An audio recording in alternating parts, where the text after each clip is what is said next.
Le rôle des architectes urbanistes au Togo est crucial dans un contexte d'urbanisation rapide et de défis environnementaux croissants. L'architecte est celui qui s'occupe de penser le bâtiment et l'urbaniste est celui qui s'occupe de penser la ville.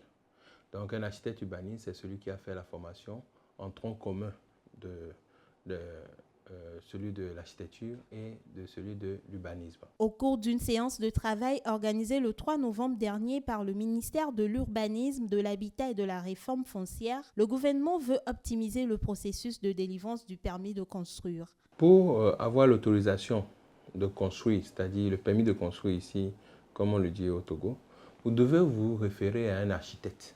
Une fois que vous vous confiez à cet architecte, il va faire ce qu'on appelle le montage de dossier, la conception de votre projet en elle-même et maintenant faire la demande de permis de construire. Vous commencez lorsque vous êtes prêt financièrement, budgétairement parlant, et vous avez votre architecte qui va s'occuper de faire tout le travail pour que vous ayez cette autorisation-là. Les 13 communes du Grand Lomé sont maintenant digitalisées en ce qui concerne la demande de permis de construire. Donc, votre architecte fait la demande en ligne. Vous avez une période de 15 jours jusqu'à la validation de votre permis provisoire si vous avez toutes les conditions que vous réunissez, en attendant la signature du maire de là où vous voulez construire. Le permis de construire vise à améliorer les défis liés à la construction anarchique qui compromettent la sécurité et l'urbanisation dans le pays. Les architectes urbanistes participent activement à la transformation des espaces urbains pour répondre aux besoins de la population en termes de logement, d'infrastructures et d'espaces publics.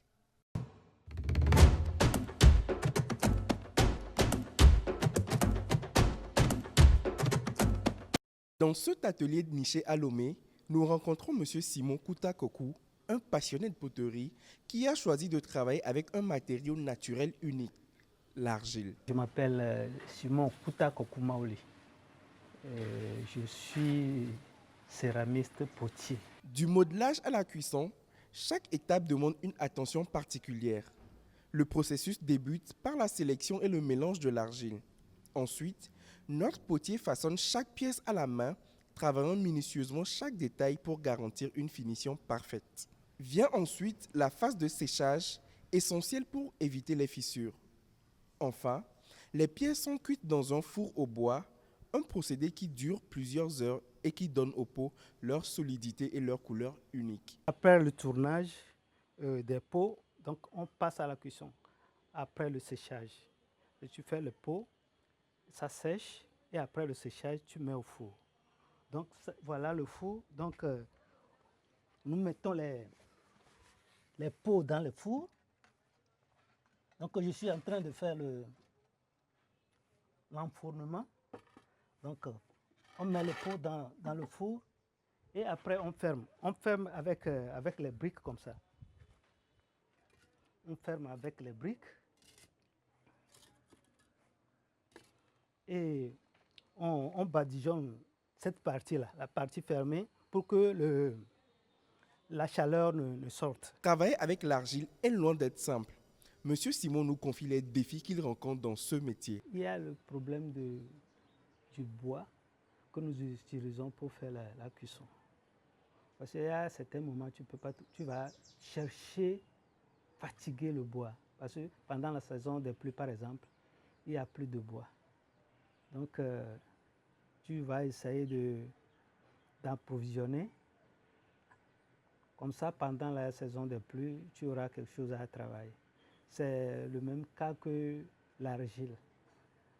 Donc, dans la saison des pluies, l'argile devient de la boue. Donc, tu vas attendre jusqu'à la saison sèche pour avoir au moins, comme si c'est mouillé, ça devient un peu lourd quand même. Donc, c'est pendant la saison sèche que moi, je prends l'argile et ça me fait 1 an.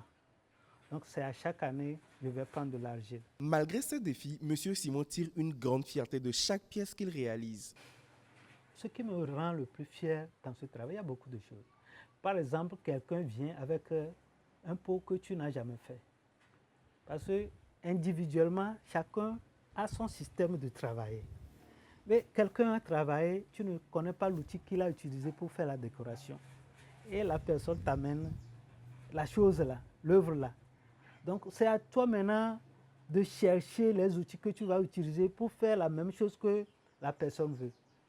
Donc à chaque fois que je réussis, c'est une grande joie pour moi de réaliser ce que la personne veut. Avec l'ambition de transmettre son savoir-faire, M. Simon souhaite élargir son atelier et former de jeunes artisans pour perpétuer ce art unique. Ça, c'est un atelier. Maintenant, je veux aller à un centre de formation de poterie, que les gens viennent apprendre et après, on suit ce que nous faisons. Voilà. Pour tous les amoureux d'art et de décoration, l'atelier de M. Simon vous accueille pour découvrir le charme de l'argile.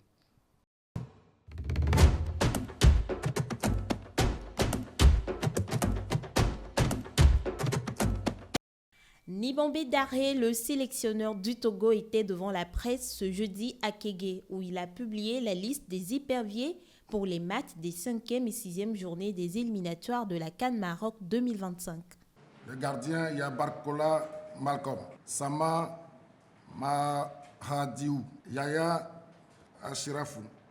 Chez les défenseurs, il y a Akoshan Gustave, Amevor Mawena, Ate Youssifou, Boateng Kennedy, Boma Kevin, Jane Dakonam, Fofana Sadik, Holete Benjamin.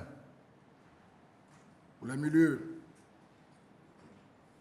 Agbagnon Evra, Arolo Roger, Aziangbe Kodjo, Karim Derman, Klidje Thibault, Nare Khaled, Romao Alexis, Tchakai Marouf. En attaque, on a Anor Yao, Denke Kevin, Laba Fodo, Mawena Franck, Urotagba Mansour, Plaka Fessou.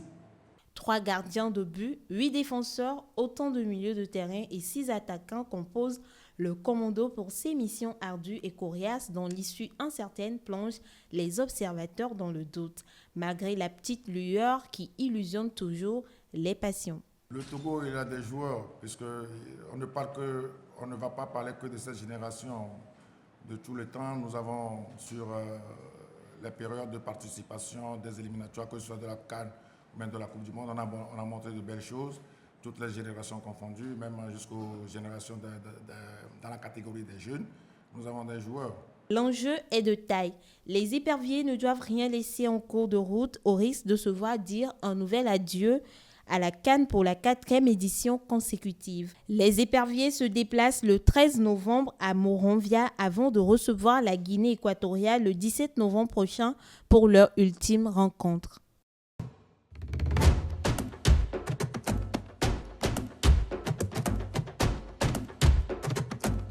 Les éperviers du Togo, toujours à la recherche de leur glorieux passé, sont aujourd'hui face à un dilemme. Comment se qualifier pour la CAN 2025? À 2 matchs de la fin des éliminatoires, la bande à Nibombe Daré peine à se situer. Avant-dernier de leur groupe, les éperviers du Togo n'ont plus droit à l'erreur. Je pense que mathématiquement, il y a encore des points à défendre. Il y a 6 points encore à défendre. Et ces 6 points-là, on va aller les chercher. Si à la fin, on fait le décompte et que nous sommes qualifiés, on passe. Je suis toujours enthousiaste, j'y crois toujours. Il reste 2 matchs et on va devoir aller chercher les points pendant ces 2 matchs-là.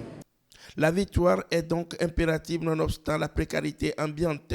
Si le Libéria est déjà éliminé, les Équato-Guinéens, eux, restent dans la course. Raison de plus pour que les éperviers battent les 13 et 17 novembre les Léon Stars à Monrovia puis le Nzalag à Lomé. La survie dépend ainsi de cette double performance contre un faux pas de la Guinée équatoriale contre les Fennecs. Le salut ne peut venir que de là. Beaucoup d'illusions, mais tout est encore possible. Dans son groupe, l'Algérie, avec 12 points, est déjà qualifiée. Suivent la Guinée équatoriale, 7 points, le Togo 2 et le Libéria, 1 point.